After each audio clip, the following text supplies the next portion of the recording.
then what's happened? Who did that? You know, was that some shady deal in Bohemian Grove that Britain was given the Olympics in return for agreeing? Okay, so what happens on the Panorama programme? It's 3 simultaneous bomb attacks on a London underground, about 8:30 in the morning, followed 1 hour later by an attack above ground on the road somewhere in London. Okay, so it's a fourfold event mirroring what happened on 9/11. That was a fourfold event, wasn't it? In the morning, starting much the same time at 9:15, and then Madrid, you also get a fourfold event. 4 trains blow up in Madrid, and simultaneously that is Al-Qaeda, as the Al-Qaeda threat coming to Europe.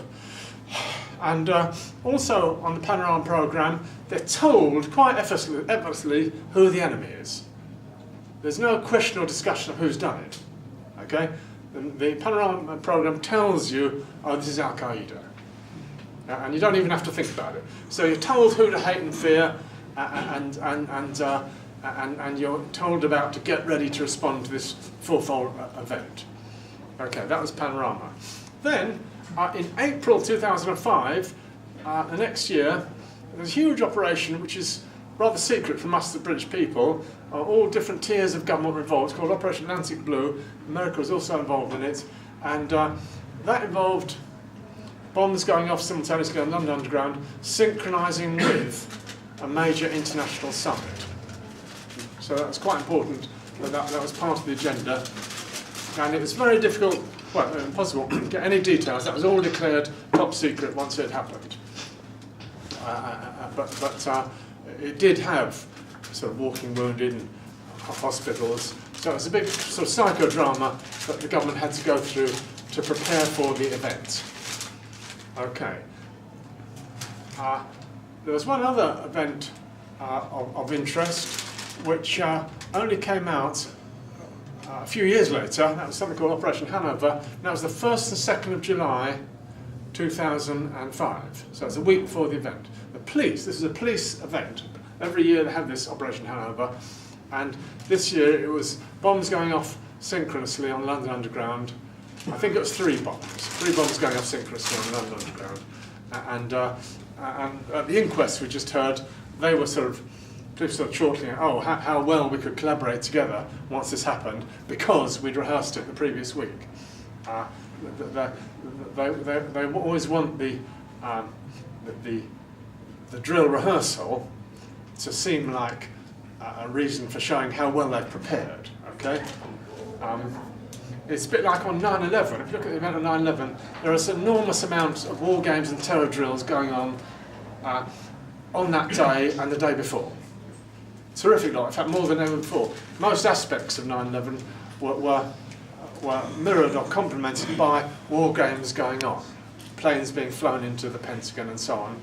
And the extremely difficult bit for people trying to find out the truth is ascertaining to what extent in the war games is it real? To what extent are the real planes flying? And to what extent have you got somebody playing the real enemy, as it were? And you get just the same problem with July the 7th. Let's come on to the big drill that Peter Power himself was involved in on the morning of July the 7th. Now, the school have thought that Peter Power didn't know this thing was going to happen, and that's why he came out publicly about it. But he came out on about 5 o'clock in the afternoon of July 7th saying, "Would you believe it? Gosh, what a surprise. I was hosting, we were hosting a terror drill rehearsal at the very same 3 underground stations that just happened to happen, and at the very same time." You know, what a coincidence. I've still got the hairs in my head standing up. And he had top connections with you know, the police, Scotland Yard, and this was his way of avoiding any tricky questioning afterwards. Okay, by coming out and saying that it was the same time, and you can do the probability calculation, about 1 in a billion, the likelihood of that degree of synchronising by chance. And also we could add that the stations where the bombs went off, Aldgate and Edgware Road, had a very high Muslim population. So how likely is it that Muslims are going to choose high Muslim population neighbourhoods to set off bombs? So obviously Peterborough was not called at the inquest on oath to say anything on oath, which he should have been. Obviously, he should have been arrested immediately and made to talk on oath immediately after the event. He shouldn't be just let off. But that was his way of getting himself let off.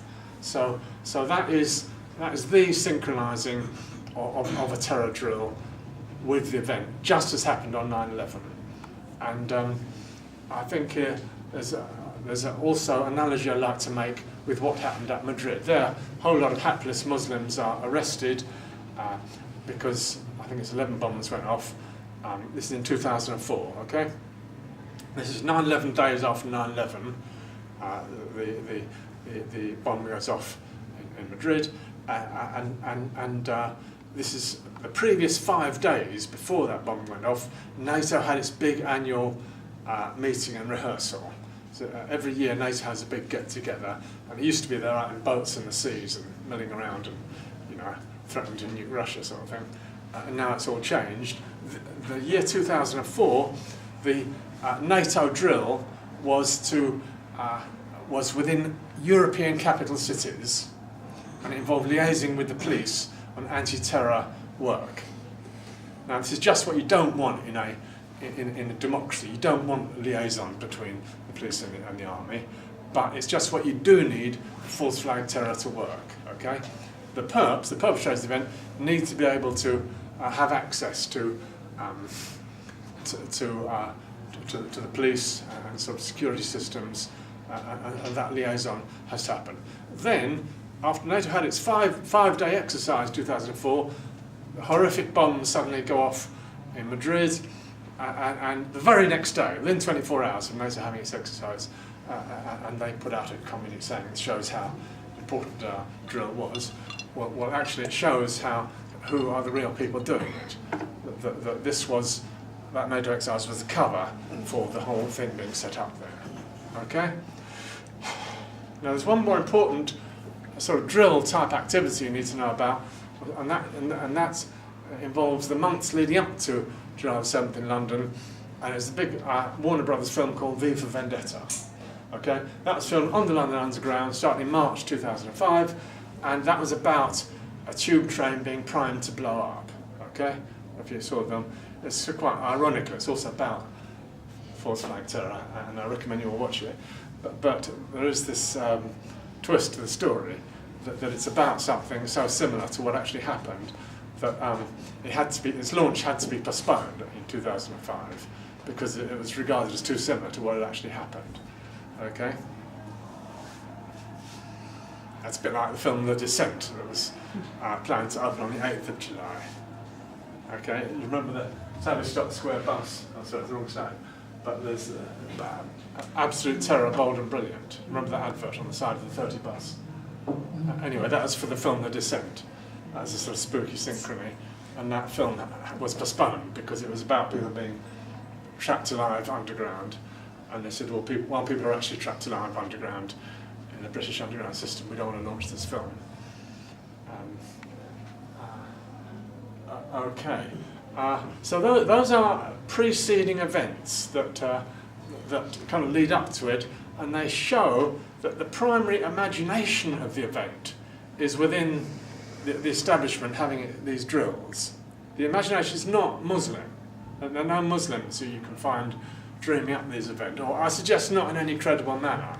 I mean, they tried to make one or two stories of, obviously you've got angry Muslims in Britain because of the way we keep bombing their countries, but I don't think that's at all the same as planning an event like this.